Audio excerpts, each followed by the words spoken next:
नमस्कार मेरे प्यारे साथियों, स्वागत है फिर से आप लोगों का आपके प्यारे YouTube चैनल आरबी सोना क्लासेस में और ई ज्ञान चैनल पर भी आपका स्वागत करते हैं। तो मेरे प्यारे साथियों, आज ऑर्गेनिक का लास्ट चैप्टर अपने लेकर के आ रहे हैं एल्काइल अमाइंस के बारे में।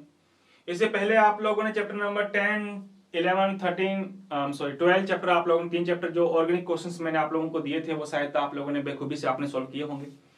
और आज अपने चैप्टर नंबर 13 को लेकर के चल रहे हैं। उसके बाद हमारा बस एक ही चैप्टर बचेगा, पॉलीमर तो इस बार है ही नहीं, बायोमोलिक्यूल्स वाला बचेगा ना। हाँ, तो बायोमोलिक्यूल्स वाला बचेगा आप लोगों का चैप्टर। तो आइएगा, इस चैप्टर्स के भी बेटा जी कुछ क्वेश्चंस आप लोगों के लिए इंपॉर्टेंट है। मैंने आप लोगों को पहले भी बताया हुआ है कि चैप्टर नंबर 13 जो है वो 3 मार्क्स का नहीं बल्कि 3 नंबर का बेटा जी ये क्वेश्चन बड़ा आप लोगों से पूछा जाएगा, है ना। क्वेश्चन नंबर 16, 17, 18 जो है इनमें से कोई एक क्वेश्चन आप लोगों का कोई सा भी पूछा जा सकता है चैप्टर नंबर 13 में से। तो वही लेकर के आ रहे हैं अपने। तो पहला दिया हुआ बेटा जी, identify the following molecules that who is, या क्या फाइंड करना है, हाँ, find the primary and secondary and tertiary alkyl amine for the following molecules. इसमें से आपको फाइंड करना है कि कौन सा प्राइमरी अमाइन है, कौन सा सेकेंडरी अमाइन है और कौन सा टर्सरी है। आपको पता होगा कि अमाइन का नाइट्रोजन ग्रुप जितने कार्बन से कनेक्टेड होगा वो उतना डिग्री अमाइन होगा। ये 1 डिग्री अमाइन दिख रहा है आपको, ये 3 डिग्री अमाइन दिख रहा है आपको। देखो इसमें NH2 केवल एक कार्बन से कनेक्टेड है, so this is the 1 degree, और ये हमारा 2 डिग्री अमाइन। तो इस टाइप के क्वेश्चंस भी आप लोग आसानी से कर सकते हो। निम्नलिखित परिवर्तन के लिए रासायनिक समीकरण लिखिए। देखो ये आपको क्या दिया हुआ है, ये आपको दिया हुआ है बेटा जी इथाइल क्लोराइड। इथाइल क्लोराइड को तुमने कन्वर्ट करना है किसके अंदर, प्रोपाइल अमीन के अंदर या प्रोपिल अमाइन के अंतर्गत आपको उसको कन्वर्ट करना है। देखो इसमें कितने कार्बन है, 2 कार्बन। इसमें कितने कार्बन होंगे, 3 कार्बन। तो पहले क्या करना होगा, इसकी रिएक्शन आपको लोग KCl से करवा देना। KCl चला जाएगा, एल्किल साइनाइड बन जाएगा, और एल्किल साइनाइड बनने के बाद उसका आप लोग रिडक्शन करवा देना। रिडक्शन करवाने के पश्चात आप क्या बना लोगे बेटा, इसका फॉर्मेशन कर लोगे, है ना। इसी टाइप से ये वाला क्वेश्चन भी है ना। तो शायद तक आप लोग कर सकते हो, कोई दिक्कत नहीं आएगी। अच्छा, नेक्स्ट आगे चलते हैं अपने। पहले एल्किल साइनाइड का फॉर्मेशन करना KCl से रिएक्शन करवाकर, और एल्किल साइनाइड का फॉर्मेशन करने के बाद इसका रिडक्शन करवा देना, बना लोगे आप। अच्छा, ऐसे क्वेश्चंस भी आप लोग सोल्व कर लोगे, मेरे ख्याल से कोई दिक्कत नहीं आएगा। कौन है ये, हाँ, बात करते हैं टर्सरी है या नहीं है, हाँ। तो N di methyl benzene amine है हमारा, ये N di methyl benzene amine है हमारा, कोई दिक्कत नहीं हो जाएगा हमारा। अच्छा, arrange the following molecule in the decreasing order of the basic nature. क्षारीय प्रकृति के घटते क्रम में इनको क्या करना है, तुम्हें अरेंज करना है बेसिक नेचर। और आप लोग जानते हो कि मेरे प्यारे रसगुल्लो, बेसिक नेचर की अगर अपने बात करें तो अमोनिया के पास में लोन पेयर है या नहीं है, तो बेसिक नेचर का होता है। और हम लोग इस तरह से जानते हैं कि बेसिक नेचर डायरेक्टली प्रोपोर्शनल होता है प्लस आई के, इनवर्सली प्रोपोर्शनल होता है माइनस आई के। प्लस आई बढ़ेगा तो बेसिक नेचर बढ़ेगा कि नहीं बढ़ेगा। अब प्लस आई देखो, यहाँ पे तो बेंजीन में माइनस आई ग्रुप शो करता है, देखो ये रहा प्लस आई, इसमें प्लस आई 2 है, हमारे प्लस आई 2 है ना। तो सबसे कम बेसिक नेचर होगा 1 नंबर का। इस अच्छा, घटता क्रम पूछ रहा है, क्या घटता क्रम लिखते हैं पेपर में, डिक्रीजिंग ऑर्डर पूछ रहा है। तो सबसे ज्यादा 1, 2, 3 नंबर का सबसे ज्यादा होगा, उससे कम होगा 2 नंबर वाले का, और इसके बाद में 4 नंबर का, और सबसे कम होगा बेटा 1 नंबर का। तो ये हमारा decreasing order of basic nature के बाद में है।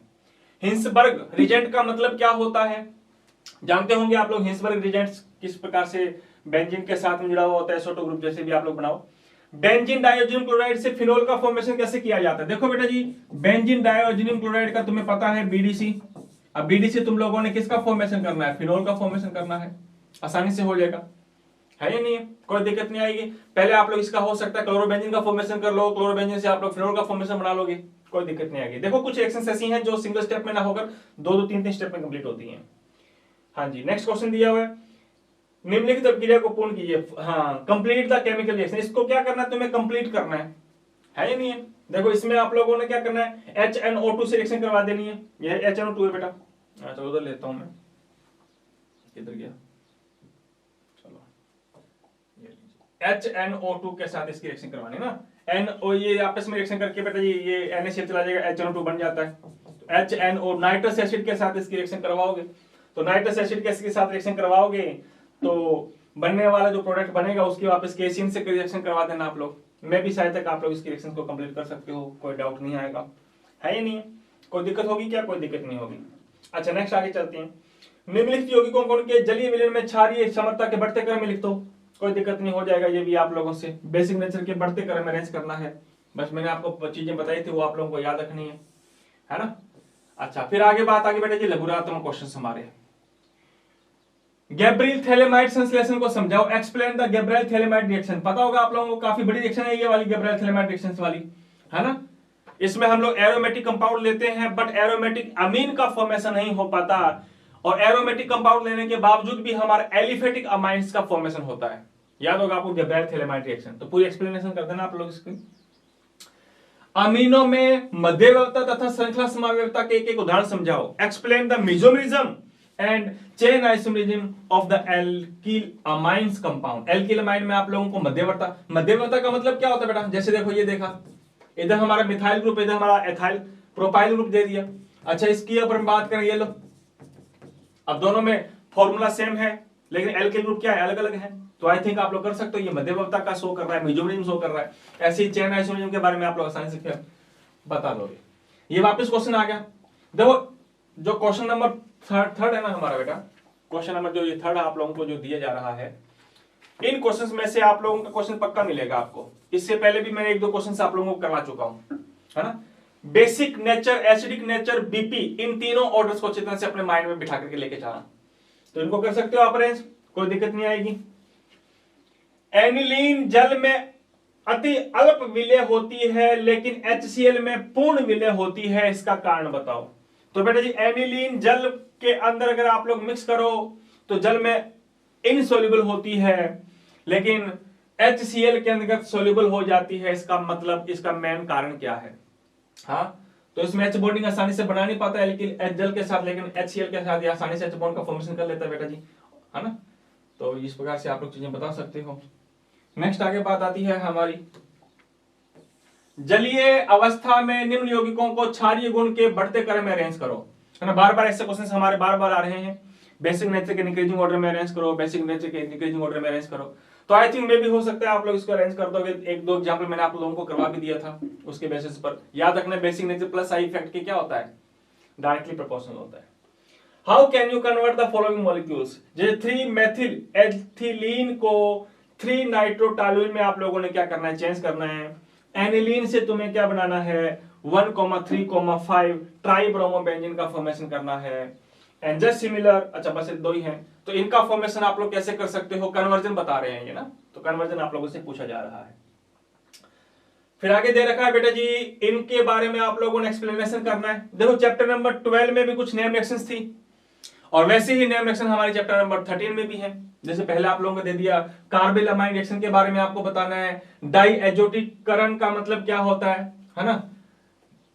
हाफ में ब्रोमाइड रिएक्शन, कपलिंग रिएक्शन, युग्मन अभिक्रिया के बारे में, कपलिंग रिएक्शन के बारे में बताना है। गैब्रियल थैलेमाइड संश्लेषण अभी आप लोगों का वापस आ ही गया, गैब्रियल थैलेमाइड सिंथेसिस जो आप लोगों ने डिस्कस करना है। तो इनमें से क्वेश्चन आप लोगों का आ सकता है, अच्छी तरह से याद करके जाना मेरे रसगुल्ले, है ना। जो ये वाला क्वेश्चन है आप लोगों का स्टार लगा लो, chapter number 9th 8th question को भी स्टार लगा लो। इनको भी चेंज करना है। नाइट्रोबेंजीन से बेंजोइक एसिड का फॉर्मेशन कैसे कर सकते हो आप, अभी आपको पता होना चाहिए ना कि नाइट्रोबेंजीन क्या होता है। जिसको नाइट्रोबेंजीन के बारे में पता नहीं है और जिसको बेंजोइक एसिड के बारे में पता नहीं है तो वो चेंज नहीं कर पाएगा। आगे बात है, तो इनकी स्ट्रक्चर्स भी अपने को याद होना चाहिए और एक दो बार आप लोग करने की कोशिश करोगे तो कन्वर्जन आप लोग आसानी के साथ में कर सकते हो, है ना। बेंजीन से मेटाब्रोमोफिनोल का फॉर्मेशन करना है, आसानी से कर दोगे। बेंजोइक एसिड से एनिलीन का फॉर्मेशन करना है। चलिए नेक्स्ट आगे चलते हैं अपने।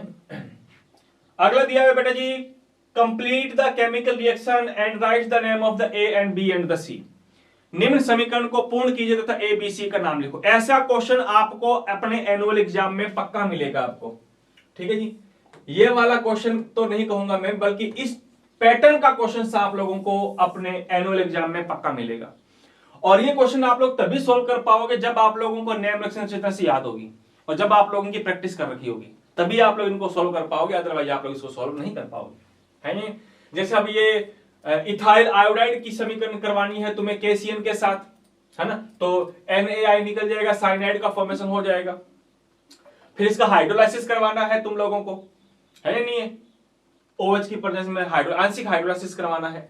तो इस टाइप के क्वेश्चन आप लोग तभी सोल्व कर पाओगे जब आप लोग बेटा जी इनकी प्रैक्टिस करोगे तभी, अदरवाइज ये क्वेश्चन आप लोगों से सोल्व नहीं हो पाएंगे। जितनी प्रैक्टिस करोगे, प्रैक्टिस किसकी करनी है, नेम रिएक्शन की प्रैक्टिस करो बस आप, और नेम रिएक्शन की प्रैक्टिस करोगे तो कई क्वेश्चन इसमें से ऐसे सोल्व हो जाएंगे आपके। ठीक है, तो ये थी बात हमारी केमिकल रिएक्शंस को कंप्लीट करने के बारे में बातें। नेक्स्ट आगे बात आती है हमारी बेटा जी एरोमेटिक प्राथमिक अमीन को गैब्राइल थैलेमाइड संश्लेषण से क्यों नहीं बनाया जा सकता। देखिए गैब्राइल थैलेमाइड रिएक्शन की अगर अपने बात करें तो उसमें अपने किसका इस्तेमाल यूज करते हैं, थैलिक एसिड का इस्तेमाल करते हैं। और जब थैलिक एसिड के थ्रू अपने एरोमेटिक अमीन का फॉर्मेशन बनाने की कोशिश करें तो उसमें थैलिक एसिड जो है दोबारा वापस कंप्लीट रिएक्शन कंप्लीट होने के पश्चात थैलिक एसिड का फॉर्मेशन कर लेता है और एलिफेटिक अमीन का फॉर्मेशन करता है उसमें। तो इसलिए नहीं बना सकते क्योंकि गैब्राइल थैलेमाइड संश्लेषण के अंतर्गत again we obtain phthalic acid, वापस हमें थैलिक एसिड का फॉर्मेशन हो जाता है, इसलिए इसमें बेंजीन वाले जो है वो एल्किल अमीन के अंतर्गत इंक्लूड नहीं होती, तो एरोमेटिक की बजाय एलिफेटिक फॉर्मेशन हो पाता है हमारा। एथेनेमीन जल में पूर्ण विलेय है जबकि बेंजीनमीन जल में अल्प लगभग अविलेय है। इसका कारण क्या है भैया, तो एथेनेमीन को जल में सोल्यूबल करवाओगे तो इसके साथ में इंटर एच बॉन्ड का फॉर्मेशन कर लेगा, एच बॉन्ड बना लेगा, लेकिन बेंजीनमीन के साथ अगर की बात करें अपने तो बेंजीनमीन जो है वो वाटर के साथ क्या नहीं बना पाएगा, एच बॉन्ड का फॉर्मेशन नहीं कर पाता है, तो ये बॉन्ड बना नहीं पाता एच बॉन्ड, इसलिए इनसोल्युबल है। ये एच बॉन्ड का फॉर्मेशन कर लेता है इसलिए ये सोल्युबल है। Very important, Hopman mustard oil reaction के बारे में बताना है, टिप्पणी का मतलब एक्सप्लेन करना है। देखो नेम रिएक्शन अगर आ जाती है तो नेम रिएक्शन की समीकरण अच्छी तरह से याद होनी चाहिए आपको, तो इसकी आप लोगों को समीकरण लिखनी है।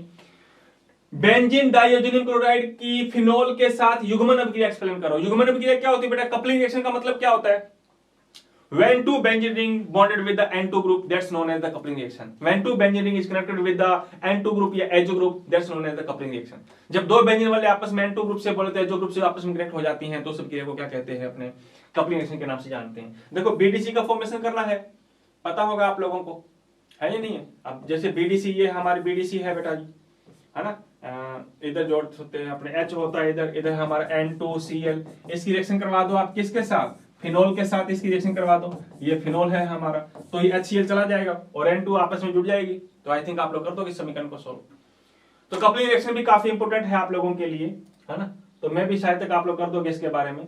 तो ये थी बात बेटा जी चैप्टर नंबर 13 के बारे में। चैप्टर बेटा जी जितने भी ऑर्गेनिक पोर्शन है तुम लोगों को मैंने ऑर्गेनिक पोर्शन के क्वेश्चन आप लोगों को मैंने प्रोवाइड करवाए। अब आप लोगों का मेरा इंतजार रहेगा बेटा जी कि आप लोग अच्छे मार्क्स किस प्रकार से लेकर के आ रहे हो आप लोग इनमें से कंप्लीट करने के बाद। और जाने से पहले बेटा जी आगे 2 बार आप लोग इसको अच्छे तरह से पढ़ के जाना, मैं बार बार कह रहा हूं क्योंकि फिर वापस ये टाइम वापस नहीं आने वाला है ना, इसलिए अच्छी तरह से पढ़ के जाना। और अगली क्लास में आप लोगों को मैं बायोमोलिक्यूल्स के क्वेश्चन आप लोगों को जरूर लेकर के आऊंगा बेटा जी, तो उतने आप क्या करना, ऑर्गेनिक के जितने भी टॉपिक्स हैं, ऑर्गेनिक के जितने भी क्वेश्चन मैंने आप लोगों को करवाए कम से कम 2-3 बार आप लोग पढ़ के जाना बेटा जी। ठीक है बेटा जी, तो मिलते हैं अपने अगली वीडियो के अंदर बायोमोलिक्यूल्स को लेकर के। तो आज की क्लास को यहीं तक विराम देते हैं। जय हिंद, जय भारत।